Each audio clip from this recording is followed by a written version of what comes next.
I used to believe I had a good life, a quiet one, the kind people work their whole lives to build. My name is Matthew Johnson. I was 51 years old. I served with the Utah National Guard's 19th Special Forces Group for over a decade. I believed in discipline, loyalty, and family. I believed that if you showed up every day and did the right thing, life would take care of the rest. I lived in a beautiful home in Cottonwood Heights, Utah, a $1 million house in a peaceful neighborhood. I had 3 children, 11, 7, and 5. They were my world. Everything I did was for them. And then there was my wife, Jennifer. From the outside, we looked perfect. A devoted military husband and a supportive wife raising a family. My friends trusted her. Some of them had eaten at our table, laughed in our home, believed we were solid. But cracks don't appear overnight. They form quietly, slowly. By July 2024, our marriage was already breaking. Arguments became routine. Tension lived in the air. Words cut deeper than they should have. We talked about divorce, not because we wanted to, but because it felt unavoidable. In August, Jennifer filed for a protective order against me. When I heard about it, I felt something I hadn't felt in combat. Fear mixed with disbelief. The court looked at the evidence, the videos, the messages, and the truth came out. The judge saw what I had been living with. The order was dismissed. The ruling said our marriage was dysfunctional, that it should have ended long ago. What no one knew was that Jennifer had already decided how it would end. By September, I didn't feel safe in my own home. I started sleeping at a National Guard facility. I didn't tell many people why. Soldiers don't like admitting fear, especially fear at home.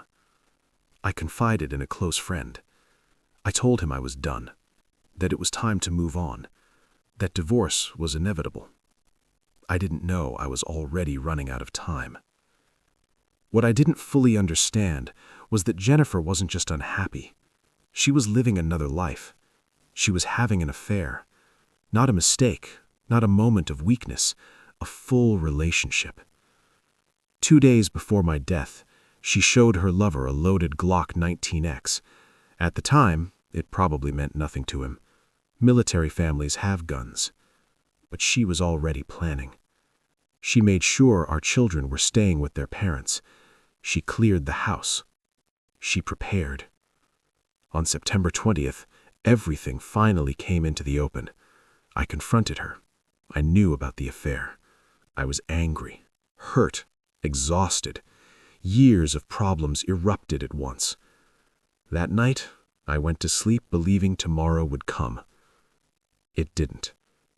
In the early hours of September 21st, while I slept in my own bed, my wife picked up my handgun and shot me. I never woke up. She moved my body. She hid it. She erased me piece by piece. My phone was destroyed. My truck was abandoned. My body was taken north and buried somewhere no one has found yet. She cleaned the house, bleached the walls, replaced the mattress, tried to wipe away the fact that I had ever been there. 2 days later, she sat in another man's home and confessed, calmly, casually. She talked about bruises she got while burying me.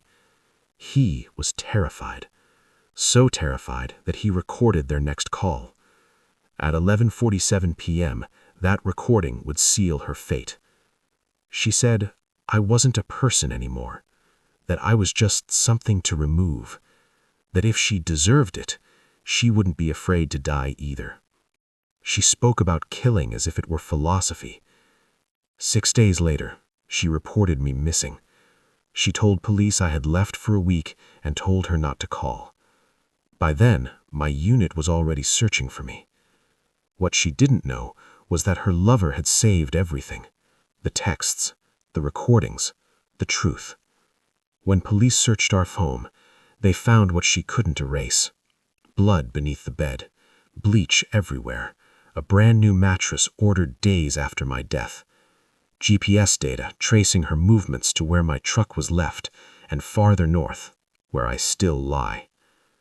On October 20th, 2024, she was arrested for first-degree murder. Later, her parents were arrested too. Lies collapsed. Evidence surfaced. Even the gun box appeared, hidden, wrapped, forgotten. Months have passed. I'm still missing. My children wait without answers. My friends search fields and water. Over 70 people have looked for me. Soldiers I served with still lose sleep wondering where I am. Jennifer has pleaded not guilty. She sits in jail now. No bail. Awaiting trial in December 2025. There's a life insurance policy in my name. $500,000. Even that has become a legal battle. But none of that brings me home. I was a father, a soldier, a husband who believed loyalty mattered. Somewhere in northern Utah, I remain buried in silence, waiting for the truth to finish what justice has started.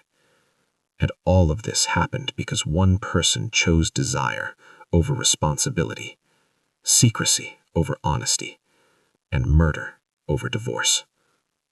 That is how my story ended.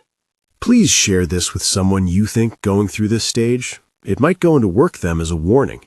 Share it secretly on your social media if you can't tell them directly. Don't forget to share your thoughts about this.